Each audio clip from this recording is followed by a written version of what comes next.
YouTube นะหรืออินเทอร์เน็ตก็เข้าวัดฝายหิน10 นาฬิกานะครับถึง11 นาฬิกาทุกวันเสาร์วันนี้ก็วันที่9 เดือน 9 แต่มันไม่ใช่2,509นะมันเป็น2,566แล้วจะหมดปีแล้วนะชีวิตก็น้อยเหลือเกินเนาะเหลือน้อย เป็นทนายก็จะคุยเรื่องอะไรเนาะคุยเรื่องกฎหมายแล้วก็เป็นเรื่องสำคัญนะครับที่จริงก็ทุกวิชาสำคัญหมดนะครับแต่มันก็มาลงในที่เรื่องกฎหมายมันเป็นระเบียบเป็นข้อบังคับเพื่อสังคมนะครับไปของเรานะของสังคมด้วยถ้าเอาหลักพระพุทธศาสนาก็ทุกคนถ้ามีศีลนะศีล5 ข้อนะเนาะมันก็ปลอดภัยหมดนะครับแต่นี้กฎหมายออกมาเยอะแยะเลยเป็นพันเนาะไม่รู้อันไหนบางทียังไม่ได้ยกเลิกก็มีนะแต่ที่มาคุยกันส่วนใหญ่ก็เป็นเรื่องของคดีแพ่งคดีอาญานะแต่แล้วก็จะคุยเรื่องคดีอาญาก่อนเรื่องกับของความผิดเกี่ยวกับชีวิตเรื่องฆ่าคนตายทำร้ายอะไรอย่างเงี้ยนะพอดีธนาคารแห่งประเทศไทยเอาเอกสารมาวางไว้นะไม่รู้ว่าก็เรื่องนั่นผมไปเป็นทนายอาสาแล้วก็นั่งให้คำปรึกษาที่สถานีตำรวจนะครับ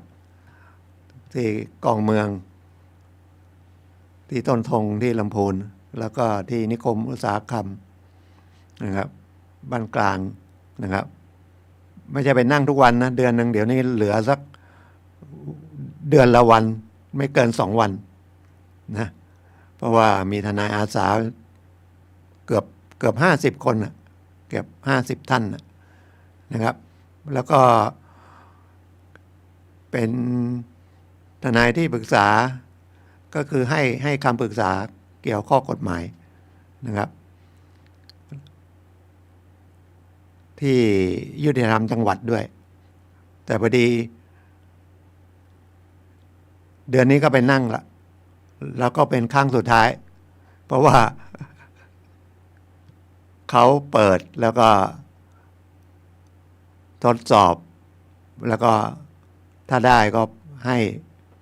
นะทำงาน2 ปีครั้งละรุ่นละ2 ปีแต่มีเกณฑ์นะผมก็เพิ่งเห็นนะไม่ให้เกินอายุ75ผมก็จะครบ75ก็เลยของยุติธรรมจังหวัดไม่ได้ไปหลังเดือนตุลาไม่ได้ไปนั่งละนะแต่ก็ยังมีอีกส่วนหนึ่งที่เป็นทนายนะครับที่ยุติธรรมจังหวัดเราขอถ้ายากไร้นะครับไม่มีเงินจ้างทนายเราต้องการทนายช่วยเหลือในคดีโดยมากก็จะเป็นโจทย์หรือบางทีโดนฟ้องก็เป็นจำเลยนะแต่ส่วนใหญ่จะเป็นโจทย์นะอันนี้ไปขอทนายแต่เขาต้องดูนะครับเพราะว่าเป็นงบประมาณของประเทศงบประมาณก็เอาจากภาษีอากรละรายได้ประเทศก็คือภาษีอากรนะครับเราก็เสียกันทุกวันซื้อของทีก็เสีย7%ส่วนหนึ่งแล้วก็ภาษีถ้ามีเงินเดือนมีรายได้ต้องเกิน150,000เนาะถึงจะต้องเสียภาษีนะครับเกิน150,000เหลือนะครับเกิน150,000เพราะว่าที่ผมพูดอย่างนี้ก็คือประมวลกฎหมายประมวลรัษฎากรที่ภาษีอากรเงินรายได้เนี่ยถ้าหักลดหย่อนหักค่าใช้จ่ายอะไรแล้วจากรายได้ที่เรามีนะครับแล้วก็เหลือตั้งแต่บาทหนึ่งถึง150,000นะครับไม่ต้องเสียภาษีก็เลยสรุปง่ายๆเพราะว่าถ้ารายได้ไม่ถึง150,000คุณอาจจะมีรายได้นะ เกินก็ได้แต่มันหักลดหย่อนหักอะไรไปแล้วมันเหลือไม่ถึงแต่ว่าหน้าที่เสียภาษีต้องดูยอดเงินด้วยว่ายอดเงินเท่าไหร่ต้องเสียถ้าเราไปทำงานนี่ก็หักหน้าที่จ่ายแล้วสิ้นปีก็ไปยื่นภาษีเงินได้บุคคลธรรมดาก็ยื่นภายในมีนาของปีถัดไปนะครับส่วนใหญ่ที่ผมบอกว่ายื่นเดือนมีนาเป็นรายได้เนี่ยก็รายได้จากเงินเดือนหรือค่าจ้างประจำอะไรพวกนี้นะครับแต่ถ้าเป็นรายได้จากประกอบอาชีพก็ต้องไปอีกเรื่องหนึ่งนะครับเนี่ยแค่ภาษีนี่ก็ปวดหัวแล้วนะฉะนั้นถ้ามันมีปัญหาเกี่ยวกับภาษีก็นั่นนะกรมสรรพากรนะหรือสำนักงานสรรพากรเขตถ้ารายได้ไม่เยอะไม่ถึงรายได้เอาว่าเดือนหนึ่งมีสัก15,000เนี่ยไม่ต้องเสียภาษีแล้วมันหักลดหย่อนตัวเองนะครับ60,000ถ้าแต่งงานจดทะเบียนสมรสก็อีก60,000ก็100,000 กว่าบาทแล้วเนาะก็ค่าใช้จ่ายเนาะถ้ามีลูกหักได้อีกนะเสียภาษีจริงๆไม่เท่าไหร่คนที่จะเสียเยอะๆคือคนที่มีเงินเดือนเยอะๆเพราะว่าระบบก็เป็นอย่างนี้เอาเงินจากคนที่มีความสามารถมากหารายได้มากก็เอามาเฉลี่ยกับคนที่ไม่มีความสามารถสูงรายได้ไม่พอนะครับก็มาไม่ต้องเสียภาษีแล้วก็เอามาชดเชยด้วยอย่างเงินผู้สูงอายุเลย60ไปก็ได้600อย่างเงี้ย70 700 80 800เลยไงแล้วก็ค่ารักษาพยาบาลแล้วก็โรงพยาบาลหลวงก็ฟรีเกือบทั้งหมดละนะครับ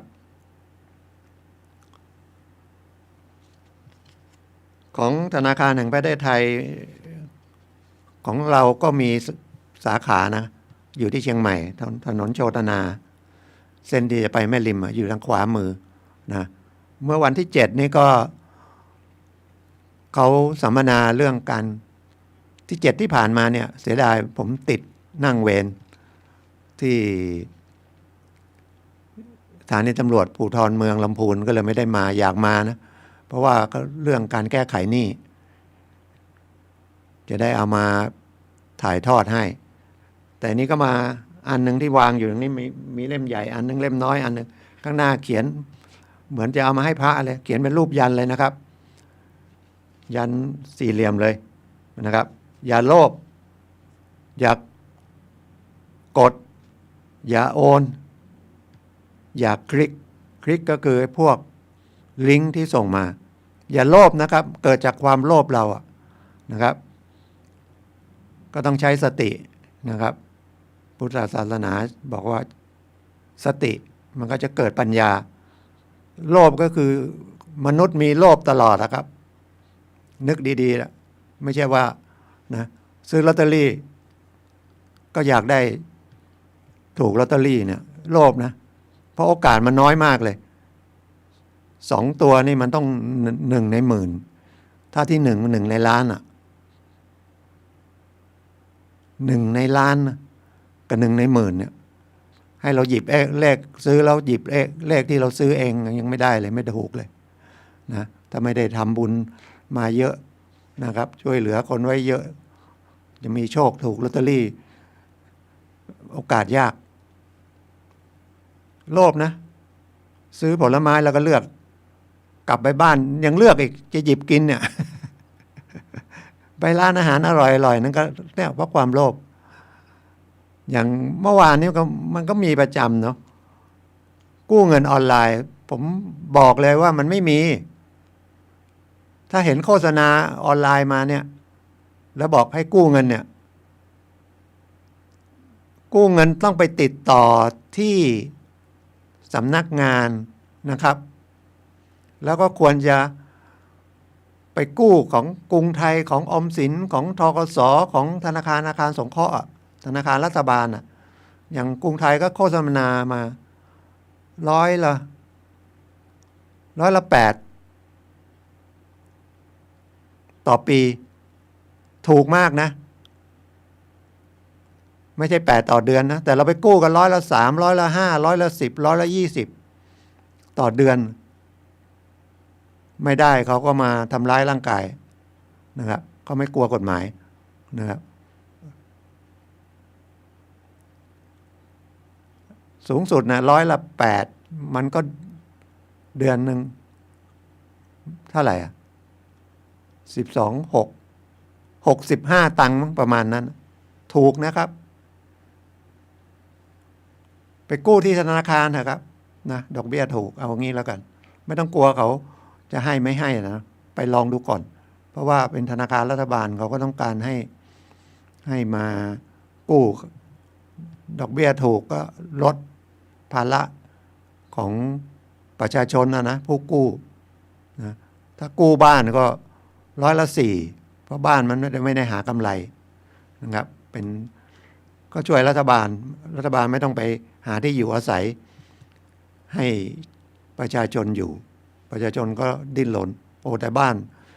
ก็แพงนะคอนโดก็แพงบ้านนี่ต่ำกว่าล้านไม่มีมั้งคอนโดอย่างน้อยก็ต้องล้านมั้งนะผ่อนเงิน20 ปี30 ปีธนาคารแห่งประเทศไทยก็มีเบอร์นะครับ1213ซึ่งผมก็เคยพูดตลอดเพราะว่ามันมีคลินิกแก้หนี้นะครับเขาก็เตือนนะหลอกให้กู้เงินออนไลน์เนี่ยมันไม่มีนะเมื่อ2 วันไปอย่างที่ผมบอกว่าไปนั่งที่สถานีตำรวจกองเมืองลำพูนที่ต้นธงผมเสียไป700ผมหมายถึงคนก็มาติดต่อที่ตำรวจ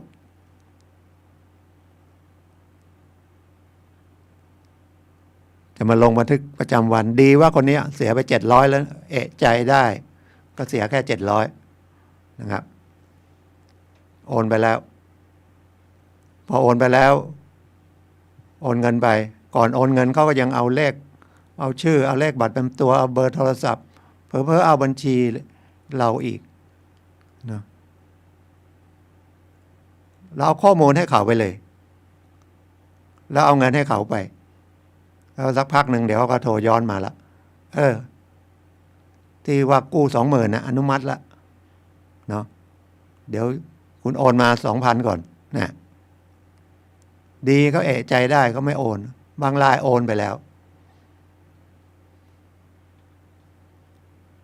แล้วเสียเล็กๆน้อยๆเงี้ยก็ไม่อยากเสียเวลามาลงพักเดี๋ยวนี้ก็จะเอาน้อยๆอย่างนี้ละ500 700 300มาลงพักก็เสียเวลาเป็นวันแล้วก็โอกาสได้คืนก็น้อยไม่มีนะครับกู้เงินออนไลน์เขาอาจจะมีโฆษณาพวกนี้ปิดไปเลยนะครับไปที่ธนาคารที่ผมบอกเดินเข้าไปหาเลยนะครับ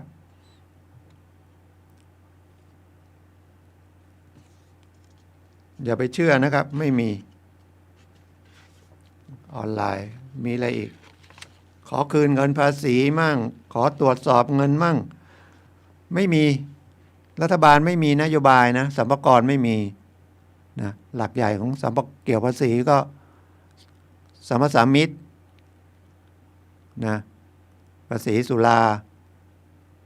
ภาษีเงินได้ก็สรรพากรแล้วก็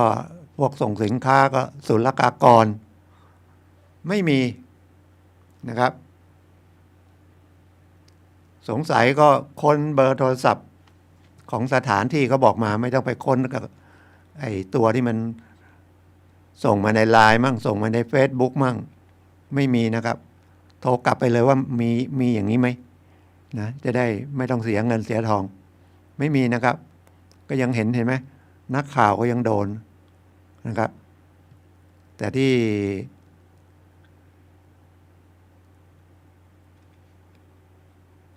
เลยนึกไม่ออก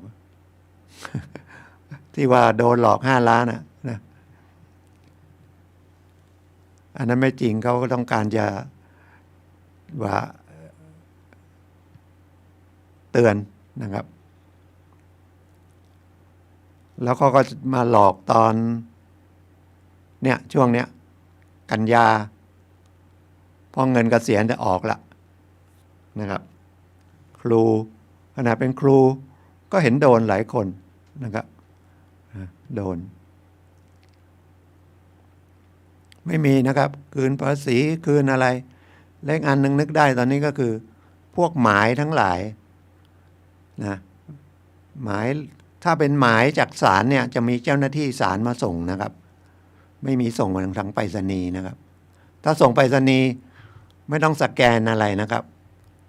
โทรกลับไปที่ศาลเลยนะครับอย่างศาลเชียงใหม่เนี่ยเข้าไปใน Google น่ะศาลจังหวัดเชียงใหม่มีเบอร์โทรศัพท์0530อะไรนะโทรไปเลยว่ามันมีอย่างนี้ไหมไม่มีนะครับหรือโทรมาจากอัยการอย่างเงี้ยก็ไม่มีคือไม่มีทั้งหลายแหล่แล้วนะครับ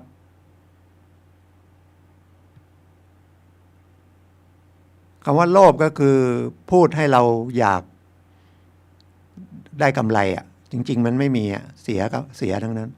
อย่างโฆษณาขายสินค้าเนี่ยบางทีผมก็เห็นมันไม่ถูกต้องอะเนาะ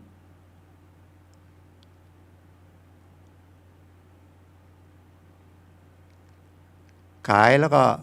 3 กระป๋อง1,000แถมอีก2 กระป๋องเป็น5 กระป๋องกินแล้วโอ้โหประโยชน์เยอะแยะเลยบางทีมันก็ไม่น่าจะใช่นะแล้วก็ซื้อเสื้อผ้าก็ใช่ไหมนะเลยก็ทำให้ที่บริษัทนี่มันถูกต้องก็เสียหายไปด้วย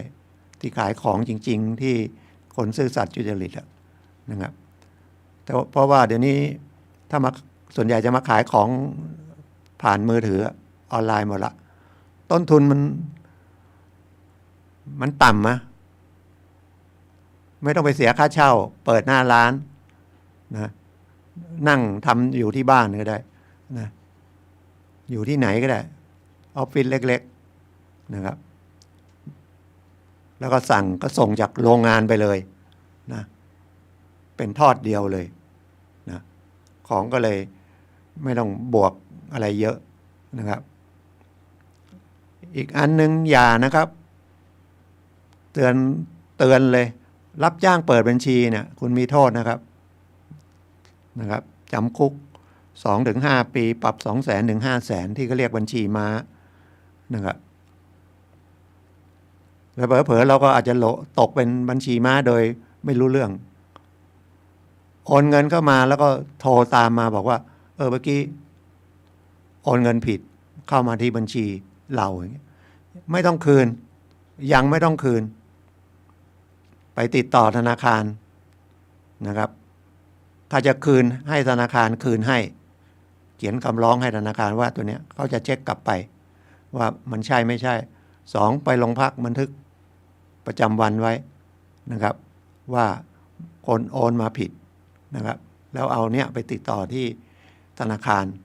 ของเราอ่ะที่โอนมาเนี่ยบัญชีเราเนี่ยนะครับไม่ต้องไปติดต่อกลับไปเบอร์อะไรนั้นอ่ะเขาติดต่อมาบอกไม่คืนยังไม่คืนเดี๋ยวขอตรวจสอบก่อนเดี๋ยวให้ตำรวจตรวจสอบให้ธนาคารเจ้าของบัญชีตรวจสอบก่อนนะครับไม่นั้นเดี๋ยวเราตกเป็นเครื่องมือนะครับกลายเป็นต้องรับโทษอาจจะต้องรับโทษตกเป็นจำเลยในคดีอาญานะครับช่อโกงออนไลน์เนี่ยนะครับยืมมือเราโดยไม่รู้เรื่องบางทีก็เห็นแก่ตังค์นะ1,000-2,000ก็ไปเปิดบัญชีให้เขาละทำบัตรATM อะไรให้เขาไปหมดเลยคุณโดนนะครับจำคุก 2-5 ปีนะครับปรับ 200,000 ถึง 500,000นะไม่คุ้มค่าเลยนะครับ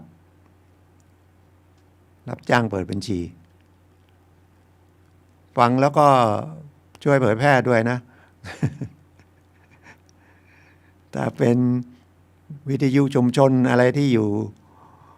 ในหมู่บ้านน่ะผมไม่เห็นเขาประกาศเรื่องนี้เลย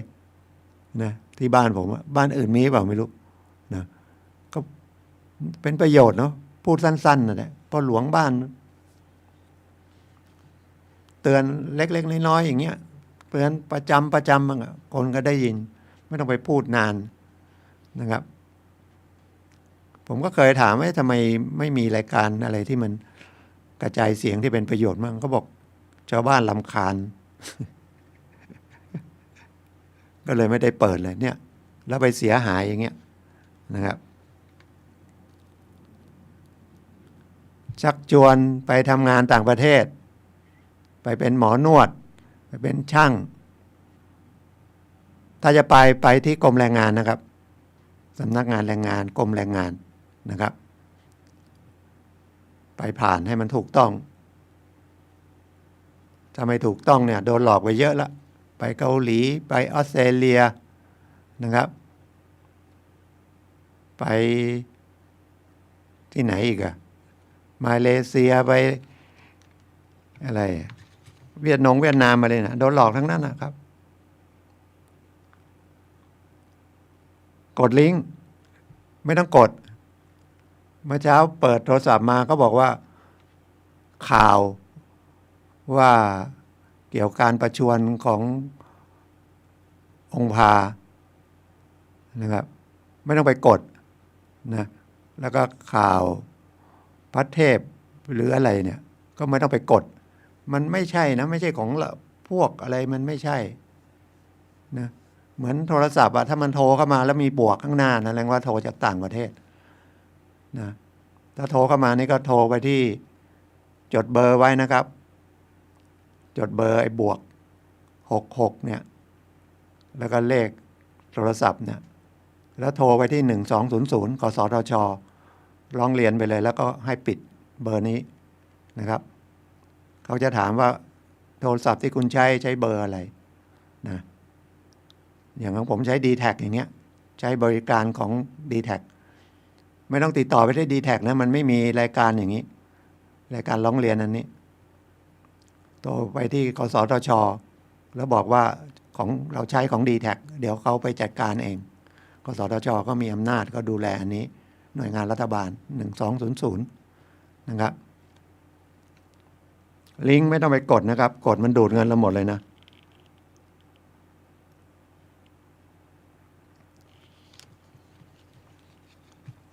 ถ้าเป็นลิงก์อะไรเนี่ยมันไม่ต้องไปเข้าผ่านที่ Google เกี่ยวกับเงินนี่มัน Google Play หรือ App Store นะเพราะว่าอันนี้จะปลอดภัยบางทีก็หลอกให้กลัวหลอกให้รักอะไรอย่างเงี้ยนะครับมีคนนะเสียเงินไปเยอะ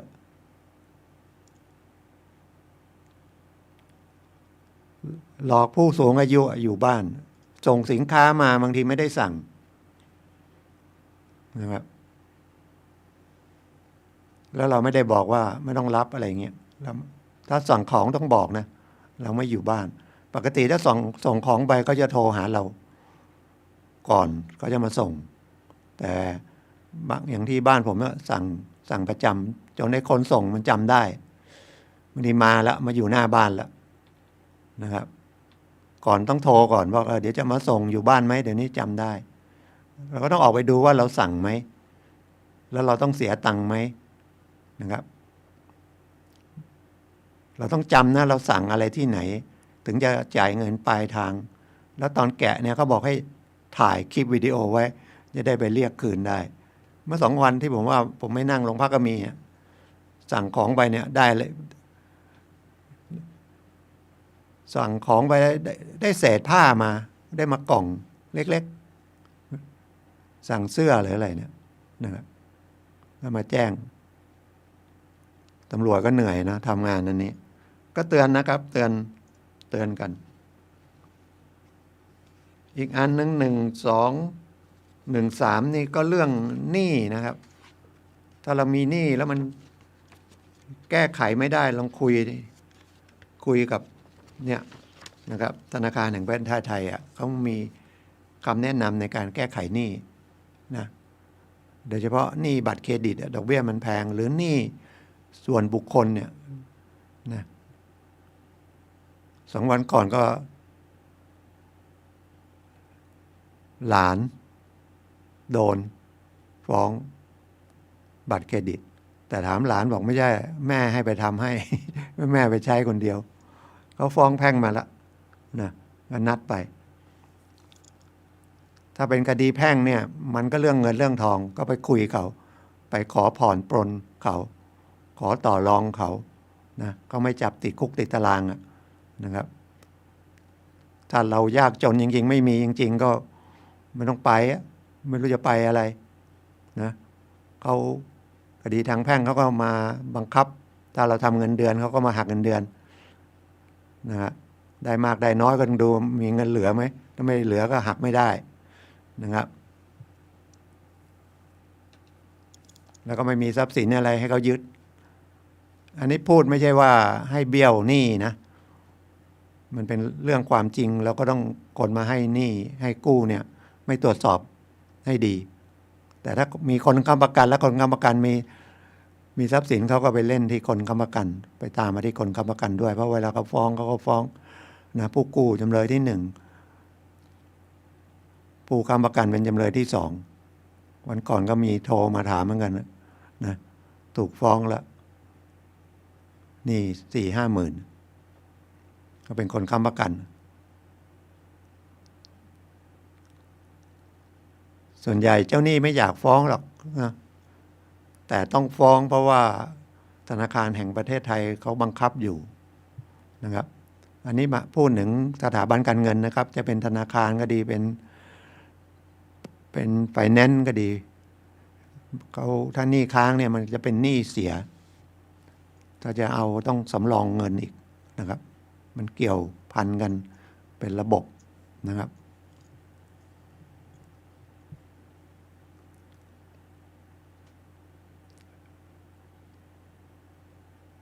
ตำรวจไซเบอร์ก็1441นะครับที่เราถูกมันมีโอนเงินผิดนี่มันโอนเราจะโอนให้เพื่อนแล้วกดไปผิดอันนี้มันไม่เป็นคดีนะครับบันทึกไว้เป็นหลักฐานแต่ถ้าถูกหลอกนะครับหรือซื้อสินค้าแล้วของไม่ตรงปกอย่างเงี้ยผิดนะเป็นคดีอาญาถ้าตามจับได้นั้นก็ต้องติดคุกนะครับแม้จะคืนเงินไปถ้ามันเป็นคดียอมความได้มันก็เอาก็จบหมายถึงว่าโทษทางคดีอาญาไม่มีก็เป็นทางแพ่งไปใช้หนี้แล้วจบนะพูดถึงแพ่งอันนึงก็อย่างสัญญาอย่างเงี้ยบางทีสัญญาเนี่ยเราจะไม่ต้องไปนึกว่าต้องเซ็นกันเนาะเราไปรับประทานอาหารนี่ก็เป็นสัญญาซื้อขายแล้วเนาะไปนั่งสั่งอาหารมาถ้าไม่มีจ่ายมันมีคดี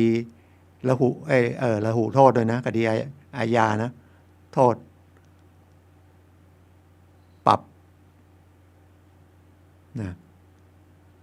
5,000หรือไงเนี่ยถือเป็นฉ้อโกงอันหนึ่งนะไปนั่งสั่งอาหารรู้แล้วทั้งรู้แล้วไม่มีตังค์แต่ถ้าเราไม่ได้เจตนาไปนั่งคิดว่ามีเงินมีรายหนึ่งไปทานอาหารแล้วก็คิดว่าจ่ายผ่านโอนเงินผ่านมือถือได้หรือผ่านบัตรเครดิตได้พอดีร้านอาหารนั้นเขาไม่รับพอดีก็เลยแม่บ้านไปด้วยมีเงินพอดีจ่ายก็จบนะแต่ไม่จ่ายมันก็ไม่เป็นคดีอาญานะอันนี้มันไม่ได้เจตนาไงแต่ที่ผมพูดว่าเป็นคดีอาญาฐานฉ้อโกงเนี่ยไปโรงแรมไม่มีเงินจ่ายไปสั่งอาหารไม่มีเงินให้อย่างเงี้ยเป็นคดีอาญาแต่มันคดีละหุโทษก็โทษจำคุกไม่เกิน1 เดือนปรับไม่เกิน10,000คดีละหุโทษอันนี้วันนั้นไปซื้อของที่ตลาดแล้วก็มีที่จอดรถนะถ้าที่จอดรถเนี่ยก่อนนะเขาถือว่าเป็นการให้เช่าที่จอดรถหายเนี่ยผู้ให้เช่าต้องรับผิดชอบรายนี้เขาก็เลยที่บัตรเขาเขียนเลย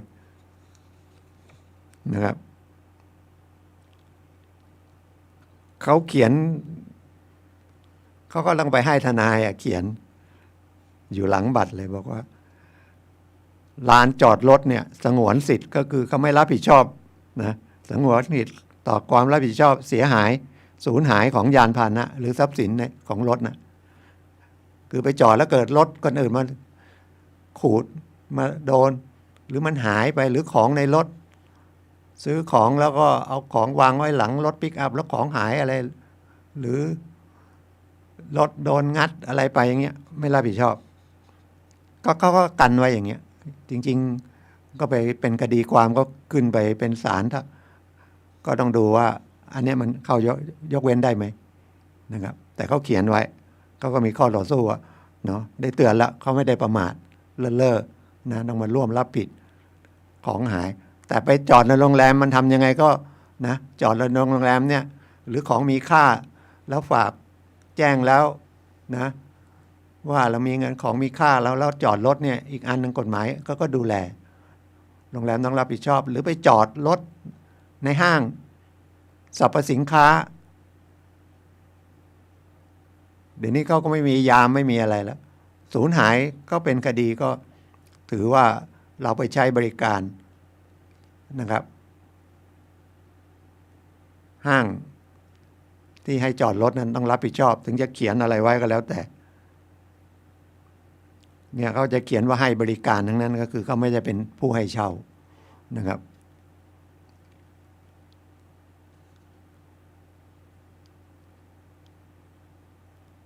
เก็บแพงแล้วเนี่ยอันนี้ผมไปจอดเนี่ยเขาเก็บ40 บาทเลยนะกาดหลวงกะกาดอะไรกาดที่ขายของเยอะๆกาดเทศบาลนะจอดเท่าไหร่ก็ได้นะความจริงหน้าจอดเขาก็ไม่ทำเนาะก็เป็นเจ้าของเป็นเราก็ไม่ทำจอดไม่เกิน1 ชั่วโมงเก็บ20 บาทถ้าเกิน1 ชั่วโมง40 บาทเนาะก็แล้วแต่คิดถ้าคนเขามันหมุนเวียนเร็วหมุนเวียนเร็วที่มันว่างมันก็ได้เพิ่มนะปกติจอดไม่ถึงชั่วโมงถ้าไม่ใช่คนแม่ค้าพ่อค้าไปซื้อของเดินกันเนาะคนก็ได้มาจอดเยอะแต่นี้ก็บอกเอา40หมดละ วันหนึ่งได้หลายตังค์นะที่ตรงนั้นสักไม่ถึงงานมั้งหาเงินได้เยอะเลยจอดได้เป็นประมาณ40 คันนะคิดดูดิ40 คัน40 บาท10 รอบ40 คันก็เป็นเท่าไหร่10 คันก็400เนาะใช่ไหม40 คันก็1,600โอ้วันละ1,600เดือนหนึ่งเท่าไหร่5-6 หมื่นนะอันนี้รอบเดียวได้เป็นแสนนั่นนะ เนี่ยคนจะรวยเนาะเหมือนบางทีเห็นไหมที่หน้าโรงเรียนสมัยก่อนรถถีบไป3 บาทนะได้ตังค์เท่าไหร่เนาะเพราะในโรงเรียนไม่มีที่จอดเนี่ยคนจะรวยก็มีเพื่อนพนักงานคนหนึ่งก็ทำงานธกส.ก็อยู่ในตรงนั้นกาดใกล้ๆกาดหลวงก็จอดรถเนี่ยแหละเดือนหนึ่งไม่รู้กี่แสนนะ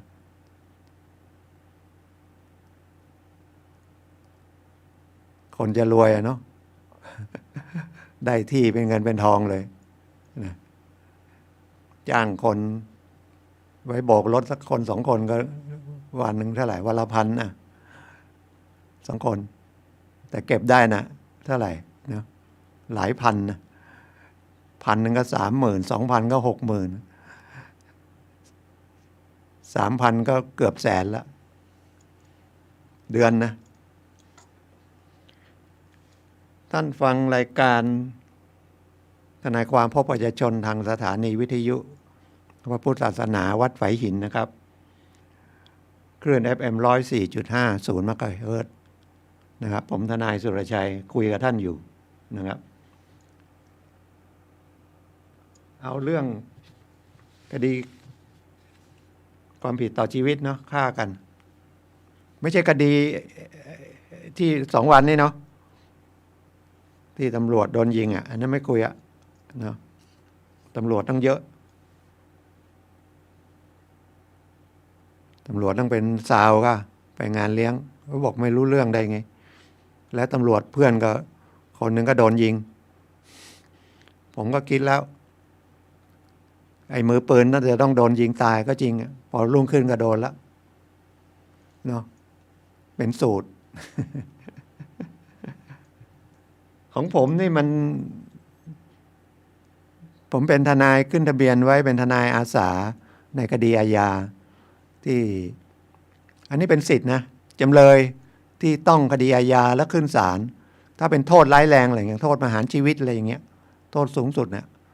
ศาลต้องตั้งทนายให้นะครับแต่ถ้าต่ำกว่านั้นเราต้องขอโทษต่ำลงมาโทษปี2 ปี5 ปี10 ปีอะไรขอให้มันมีโทษจำคุกขอศาลได้นะจำไว้เลยขอได้ไม่ต้องจ่ายสตางค์สักบาท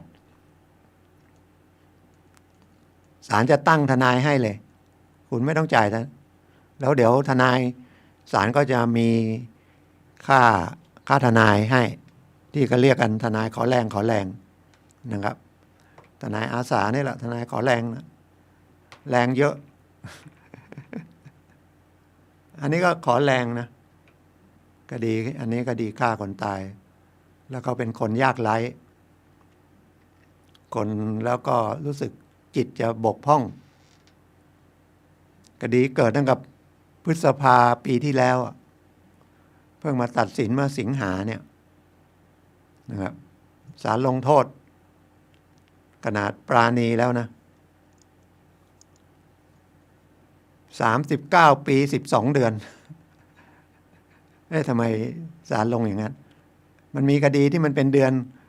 มันก็เป็นเดือนเนาะศาลไม่เยอะ12 เดือนก็ปีเท่ากับติด40 ปีเดือนกับปีไม่เท่ากันนะปีมัน365มั่ง366มั่งนับเป็นปีถ้าเดือนมันอาจจะ28 วัน30 วัน31 วันแล้วแต่นะผมก็ทำคดีไปเบิกความก็ทางจำเลยคนเดียวแล้วก็อย่างที่ผมบอกจิตไม่ค่อยปกตินะแล้วก็รักษาพยาบาลแล้วก็เป็นคนทุกข์คนยากแต่ก็เรียนหนังสือนะเขาก็ดิ้นรนเรียนนะเรียนจบปริญญาตรีเป็นคนลำปางพ่อเป็นลำปางแม่เป็นคนอีสานพ่อเสียชีวิตเขาก็ดิ้นรนแต่มันเวลามันทุกข์เนี่ยมันไปไม่ได้แล้วคนพ่อก็ไม่มีแม่ก็ทิ้งไว้กับญาติที่ลำปางแม่ก็ไปอยู่ที่ขอนแก่นภูมิลำเนาของแม่ก็เลยไปพึ่งสุราก็เลยติดสุราแล้วก็ทำลายสมองแล้วมันก็ชีวิตมันก็อาภัพเนาะอาภัพอยู่ลำปางดีๆทำไมมาอยู่มีเกิดเรื่องที่ลำพูนก็ผู้หญิงที่ลำพูนก็ไปเที่ยวลำปางก็ไปเจอไปถูกอกถูกใจกันยังไงไม่รู้เลยชวนมาอยู่ด้วยนะผู้หญิงก็อายุเยอะกว่าผู้ชายก็เลยมันมีเรื่องที่ลำพูนก็ขึ้นศาลลำพูนถูกแต่เขาก็สู้คดีเนาะศาลบอกจะตอนแรกรับสารภาพแล้วเขาปฏิเสธเขาปฏิเสธเลยแต่มันปฏิเสธศาลก็ถามปฏิเสธอะไรอย่าไปปฏิเสธลอยแกบอกว่าป้องกันตัวแต่มันออกมาแล้วมันไม่ศาลที่ตัดสินเนี่ยบอกไม่ใช่ป้องกันตัวเพราะคุณไปเริ่มก่อนคุณไปยั่วไปพูดเดินไปใกล้ๆแล้วก็ไปพูดว่าหมั่นไส้อะไรเนี่ยแล้วทางโน้นเขาก็เลยแล้วก็เดินเข้าไปใกล้เขาอีก เขาคิดว่าจะทำร้ายเขาก็เลยเอาเก้าอี้เอาฟาดเลยแล้วสุดท้ายก็โดนลุมตะลุมบอลกัน2-3 คนมาตีคนนี้แต่ก็ไปแทงคนหนึ่งตายเลยคนบาดเจ็บนั่นก็บาดเจ็บไม่เยอะแต่ศาลก็อัยการก็ฟ้องตำรวจสอบส่งอัยการตอนแรกก็ฟ้องว่าฆ่าโดยไม่เจตนาโทษถึงประหารชีวิตนะครับฆ่าผู้อื่นนะครับจำคุกตลอดชีวิตประหารชีวิตจำคุกตลอดชีวิตหรือจำคุกอย่างน้อย 15-20 ปีนะประมวลกฎหมายอาญามาตรา288ฆ่าผู้อื่นอันนี้ไม่ได้เจตนาฆ่านะฆ่าอันนี้ไม่ได้ตั้งใจฆ่าแต่มันไปแทงเข้าหัวใจเลยตายนะแล้วก็ไอ้ตัวพ่อตายก็เข้ามาตีกันเหมือนกันนะเอาเก้าอี้มาตีแล้วก็เพื่อนที่ขายของด้วยกันก็มาลุมนะผมก็เลยมาดูข้อกฎหมายที่ว่าพอจะอุทธรณ์ได้เนาะมันชุลมุนไหมถ้าชุลมุนเนี่ยมันก็บรรเทาโทษได้มากได้ดีกว่านี้นะครับแม้แต่ทำร้ายถึงตายเนี่ยโทษก็ไม่ได้เยอะนะตามประมวลกฎหมายอาญามาตรา290เนี่ยนะครับไม่มีเจตนาฆ่าทะเลาะกันทะเลาะชกต่อยกันเสร็จแล้วก็ต่อยปั้งสมมุตินะคนนั้นก็ล้มไปหัวฟาดเลยตายอันนี้เป็นทำร้ายถึงตายเอาง่ายๆอย่างนี้เพราะมันมีเหตุที่ถึงฆ่ากันจำคุก3-15 ปีนะครับมันมีอันหนึ่งถ้าชุลมุน3 คนขึ้นไปเข้าชุลมุนกันนะชกต่อยกันนะทะเลาะมันก็ต้องเริ่มจากทะเลาะวิวาทแล้วก็ชุลมุนกันตีกันไปตีกันมานะเกิดมีคนตายนะ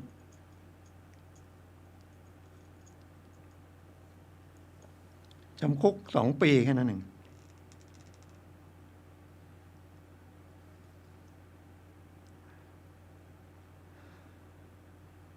แต่ถ้าคนเข้าไปห้ามนะไปอยู่ชุลมุนแล้วพิสูจน์ได้ว่าเป็นคนห้ามนี่ก็ไม่มีโทษเนี่ยก็จะใช้ข้อกฎหมายแบบนี้ช่วยแกนะสงสารแกอายุ30 กว่าตอนนี้อยู่ที่เรือนจำแม่แตงเรือนจำจังหวัดเรือนจำกลางเชียงใหม่ที่แม่แตง40 กว่าปีนะก็ลองอุทธรณ์ดูเขียนยากนะเพราะว่าทางจำเลยก็เบิกไปมี2 ปากก็ตัวแต่อีกคนหนึ่งก็เป็นผู้หญิงที่ว่าเป็นอยู่แกพามาอยู่ด้วยก็เบิกความก็ไม่ได้เห็นอะไรตอนแรกผมไปที่เกิดเหตุไปถามมีใครรู้เห็นคดีก็มีรปภ.ก็ไปถามว่าเขาโดนตีก่อนมันก็จริงนะโดนตีก่อนแต่ศาลมองไปว่าเขาไปว่าก่อนแล้วเดินเข้าไปหาเขาเลยตีกลายเป็นทางโน้นป้องกันตัวแล้วก็ไปแทงคนตายนี่ศาลปาณีแล้วนะโดน39 ปี12 เดือนแต่แรกก็ไม่คือการตัดสินใจของทนายกับหมอเนี่ยมันคล้ายๆกันจะรักษาดีหรือไม่รักษาดีรักษามันต้องจ่ายแค่นี้แล้วมันจะมีผลยังไงต้องจ่ายเงินขนาดนี้อันนี้หมายถึงรักษาทางแพทย์นะแต่ทนายเนี่ยผมเป็นทนายอาสาผมไม่ได้คิดว่าเรื่องเงินเรื่องทองคิดว่าน่าจะทำประโยชน์ให้เขาบ้างดีกว่าไม่ทำอะไรแล้วมันส่วนมันจะได้ไม่ได้ผมก็คุยว่ามันเหมือนเราซื้อลอตเตอรี่เหมือนกันนะมันต้องมีโอกาสแม้อย่างที่ผมบอกโอกาสถูกมันน้อยแต่มันยังมีโอกาส อาจจะได้ลดหย่อนมั่งแต่กลับกันเวลามันก็มองไปอีกอันหนึ่งเพราะว่าถ้าอุทธรณ์ไปเนี่ยคดีเขายังไม่ถึงที่สุดคำว่าคดีถึงที่สุดก็คือจบศาลตัดสินแล้วภายใน1 เดือนไม่อุทธรณ์ถือว่าคดีสิ้นสุดละสิ้นสุดแล้วก็เขาก็จะได้เข้าเรื่องเป็นชั้นของผู้ต้องขังแล้วถ้าเกิดมีอภัยโทษก็ต้องอาจอยู่ในเกณฑ์ที่จะได้อภัยโทษนะครับติดไปแต่ถ้าอุทธรณ์มันอย่างเร็วมันก็2 ปีผมว่านะอย่างเร็วนะแต่สมัยก่อนมันนานกว่านี่นะบางคนเขาประกันตัวได้เขาก็อุทธรณ์ไปงั้นน่ะประกันตัวได้แต่นี่มันอยู่แล้วมันอยู่ในเรือนจำแล้วเกิดมีอภัยโทษมาเขาก็ไม่ได้สิทธิ์ตรงนี้เพราะคดีมันยังไม่ถึงที่สุดเนี่ยมันทำให้ตัดสินใจยากนะครับแล้วแกไม่มีคุยกับแม่แกก็ไม่รู้เรื่อง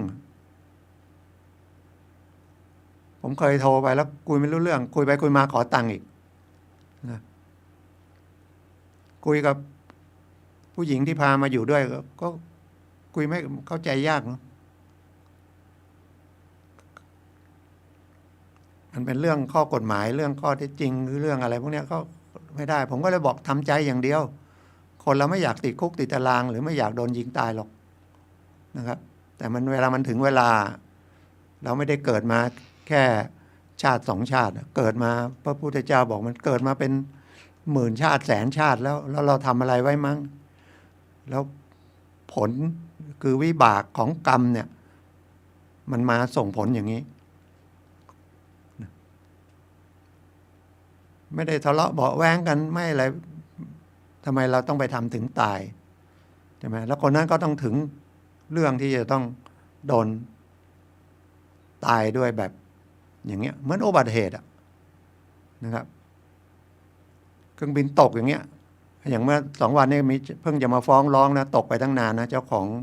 King Power เฮลิคอปเตอร์ตกขึ้นไปแล้วตกเลยเศรษฐีใหญ่ตอนนี้ลูกเขาจะรู้สึกจะฟ้องมั้งฟ้องประมาทมั้งเรียกเสียค่าเสียหายนะ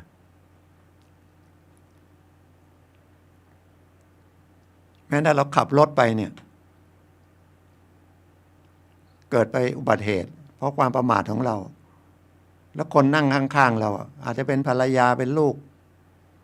นะเป็นเพื่อนเราเกิดเสียชีวิตเราก็ต้องรับโทษ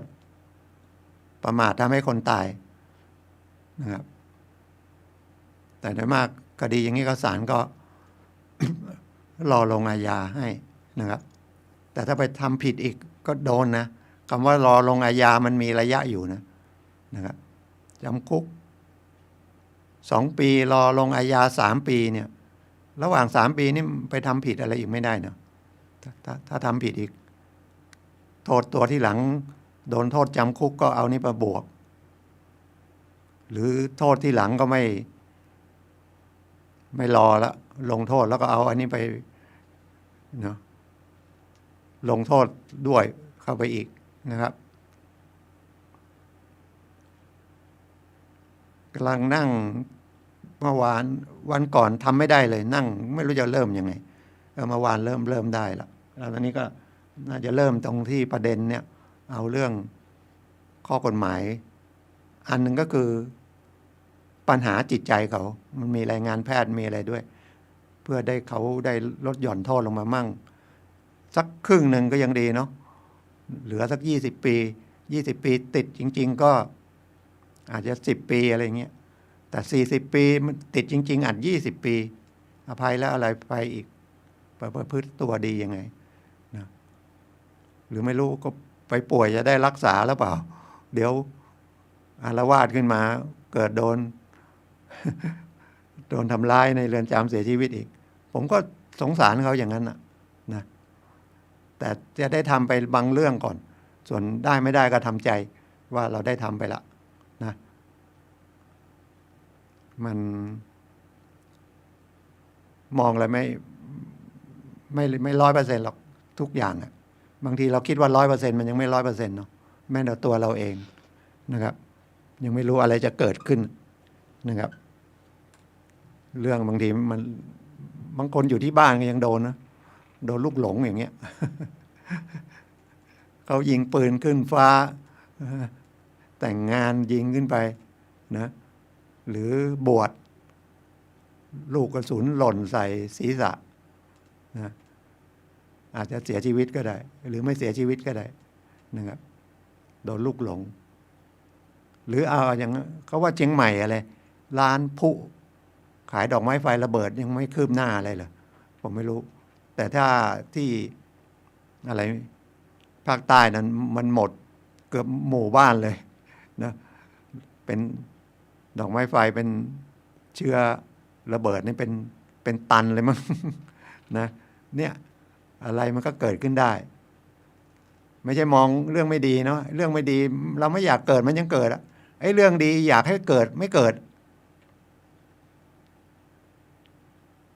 ชีวิตก็มีประมาณเนี้ยนะครับกำลังนึกขึ้นได้เมื่อกี้จะถามท่านพระครูไอ้ช่องดีทีวีมันโดนปิดไปแล้วเหรอผมเปิดไม่เจอนะผมดูเจ้าไอ้กล่อง PSI เนี่ยมันเคยมีดีทีวีนะไม่มีแล้วอีกช่องหนึ่งก็มีมั่งไม่มีมั่งช่องอะไร18มั้งก็ทุกวันเสาร์นะครับก็มานั่งคุยกันเป็นเรื่องกฎหมายเนี่ยจะชวนใครมานั่งออกอากาศด้วยก็ไม่มีใครมา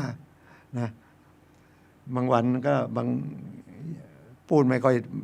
วันนี้ก็บางวันไม่ดีกว่านี้อีกวันนี้ก็ไม่ค่อยดีนะครับข้อกฎหมายมันมาตรา65ผู้ใดกระทำความผิดขนาดไม่สามารถรู้ผิดชอบหรือนะบังคับตนเองได้เพราะจิตบกพร่องโรคจิตหรือจิตวั่นเพือนไม่ต้องรับโทษแต่ถ้ายังสามารถรู้ผิดชอบอยู่บ้างหรือยังสามารถบังคับตนเองได้ต้องรับโทษสำหรับความผิดนั้นแต่ศาลจะลงโทษน้อยกว่าที่กฎหมายกำหนดได้เนี่ยผมก็จะเอาข้อกฎหมายเนี่ยโดยบรรยายข้อเท็จจริงว่ามันจะเข้าข้อกฎหมายนี้ไหมนะถ้าเป็นทนายด้วยกันคุยอย่างเงี้ยเขาก็จะเข้าใจมันมีข้อเท็จจริงกับข้อกฎหมายถ้าข้อเท็จจริงมันศาลก็ต้องพิจารณาตามที่พยานโจทก์ก็สืบมา4 ปาก5 ปากตั้งตำรวจจำเลยสืบมา2 ปากไอ้ตัวจำเลยคนหนึ่งแล้วก็คนที่พาผู้หญิงที่พามาอยู่ด้วยปากหนึ่งผู้หญิงก็ไม่ได้ประโยชน์อะไรเลยแล้วจำเลยก็ไม่ค่อยประโยชน์เท่าไหร่นะครับก็ต้องแล้วแต่โชคชะตาเนาะของใครของมันเหมือนอย่างที่ผมบอกนะบางทีเราตั้งใจไปเที่ยวก็ยังไปเกิดอุบัติเหตุได้เมื่อ2 วันเห็นใครขับรถไปแม่ฮ่องสอนรถเสียก็ยังดีมีคนมาช่วยตอนแรกก็บอกว่าเข็ดละไม่ไปละเพื่อนกันเพื่อนเรียนครูสมาธิด้วยกันอยู่ลำพูนขับรถไปเที่ยวแม่ฮ่องสอนตายกลางทางพอดีมีคนมาช่วยเหลือได้นะแล้วก็ขับไปถึงแม่ฮ่องสอนเขาบอกแม่ฮ่องสอนก็น่าเที่ยวนะเพราะว่ามีถึงจะรถเสียรถอะไรก็ยังมีคนมาช่วยเหลือนะผมก็เคยขับไปนะไปทางปลายไปแม่ฮ่องสอนก็หลายชั่วโมงอยู่นะไปก็ไปเนี่ยแหละเรื่องของครูสมาธินี่แหละนะครับของสถาบันพลังจิตานุภาพด้วยถ้าป้องกันตัวก็ไม่มีความผิดมันต้อง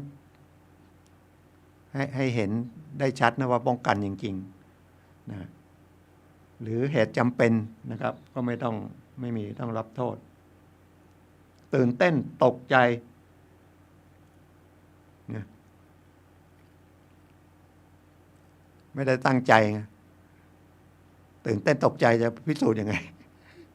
นะกลัวศาลจะไม่ลงโทษก็ได้บันดาลโทสะ ศาลลงโทษน้อยกว่าได้บันดาลโทสะแต่ระวังนะครับบันดาลโทสะเนี่ยบางทีคิดว่าบันดาลโทสะแต่มันไม่ใช่บันดาลโทสะมันต้องเกิดเขาตบหน้าปุ๊บเราก็แทงไปเลยอย่างเงี้ยเนาะเป็นบันดาลโทสะแต่ทำไมเราเอามีดนั้นมาจากไหนมันมีคดีหนึ่งบันดาลโทสะเห็นชัดเลยเห็นชัดเพราะว่าอันนี้ผมก็เป็นคดีก่อแรงอันนั้นเกิดที่ลีแม่ยายแทงลูกเขยตายพอดีมันชัดก็คือมันมีเขาถ่ายวิดีโอจากมือถือเนี่ยนะครับเขาไปตบลูกเขยเนี่ยนะถ้าจะเมาเข้ามาในงานเทศกาลลำไยที่ลีนานแล้วอันนี้หลายปีแล้วลูกเมียก็มาก่อนลูกเมียมากับแม่ลูก2 คนแม่เมียก็อุ้มลูกก็ลูกของคนตายนะคนแล้วก็เมียก็คือลูกของแม่ยายนี่ก็จูงเด็กอีกคนเข้ามาเดินตามหามาเจอเข้าไปหาเรื่องกับเมียตีเมียแล้วก็แบบเมาจะเอาลูกกูไปขายเลยเนี่ยมันไม่เป็นเรื่องเลยนะแล้วก็ตีเมียล้มลงไปแม่เมียเดินเข้าไปจะห้ามมันก็ตีล้มลงไปอีกพอดีคนต่างจังหวัดเนาะเขาก็มีมีดเล็กๆมีดพับไว้ปอกผลไม้ไว้อะไรมั่งอะไรเงี้ยติดตัวไว้ตบลงไปแล้วก็ลุกขึ้นมาก็จะตบอีกเขาก็เลยแทงไปเข้าหัวใจพอดีตายขึ้นศาลก็ปฏิเสธก็สู้ป้องกันตัวศาลบอกป้องกันยังไงสู้เหรอคือส่วนใหญ่ศาลจะให้ถ้าทำผิดรับสารภาพนะครับครึ่งหนึ่งได้อยู่แล้วถ้าเราทำผิดรับสารภาพถือว่าเราสำนึกผิดศาลจะลดโทษให้ครึ่งหนึ่งเลยนะครับก็เลยบอกศาลเรียนศาลว่าเป็นอย่างนี้อ๋อได้แล้วก็ดูภาพกันศาลก็เลยยกโทษก็คือยกฟ้องนะครับยกฟ้องไม่มีความผิดแต่ถามจริงๆมันก็มีผิดในใจแล้วครับแทงคนตายนะครับไม่มีหรอกไม่มีผิดในใจหรอกนะครับแทงคนตายหรือขับรถชนคนตายอย่างเงี้ยนะครับก็เรื่องกฎหมายก็ประมาณนี้เนาะ ท้ายรายการก็ครูสมาธินะหลักสูตรครูสมาธิรุ่นที่50ปฐมนิเทศวันพรุ่งนี้นะครับก็ไปได้เลยคนที่ลงสมัครไว้แล้วก็ไปนะครับคนที่ยังไม่สมัครก็ถือบัตรประชาชนไปเลยนะครับใกล้ๆก็มช.เนี่ยนะครับคณะบริหารธุรกิจนะครับถ้าสันกำแพงก็วัดลงธรรมดอยสะเก็ดก็วัดดอยสะเก็ดนะแม่ริมวัดป่าดาราพิลมนะไปแม่แตงก็วัดอรัญญาวิเวกวัดอาจารย์เปลี่ยน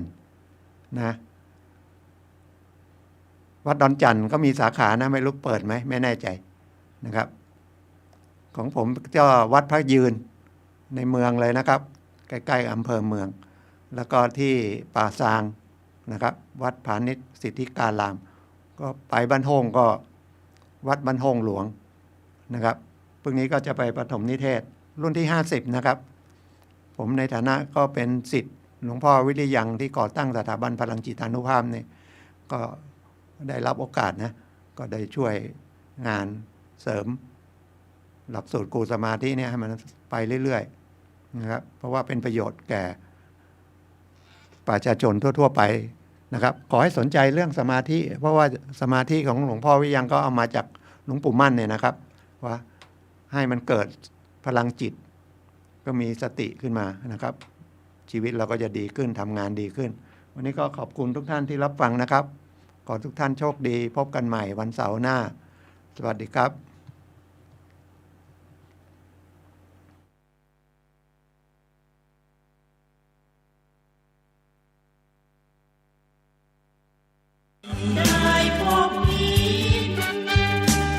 ถูกจิตถูกใจทุกคนกัลยาณมิตรแนบสนิทชิดในทุกคนเคียงกันไม่บ่นแม้เหนื่อยล้าปานใด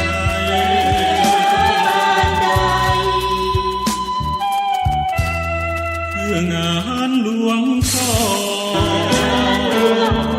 สานต่อให้เกรียงไกรร่วมแรงร่วมใจคนละไม้คนละมือไม่นานแน่ๆก็ถึงเส้นชัยไม่ไกลไม่ไกลกว่าไปเถิดนาพวกเรา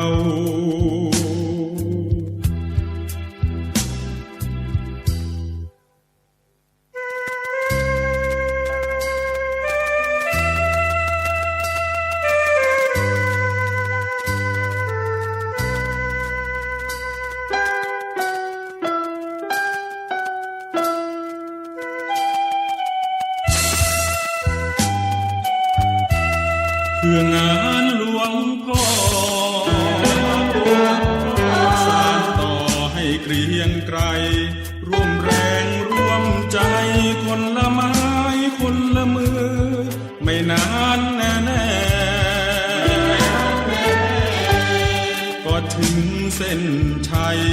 ไม่ไกลไม่ไกลกว่าไปเถิดนาพวกเรา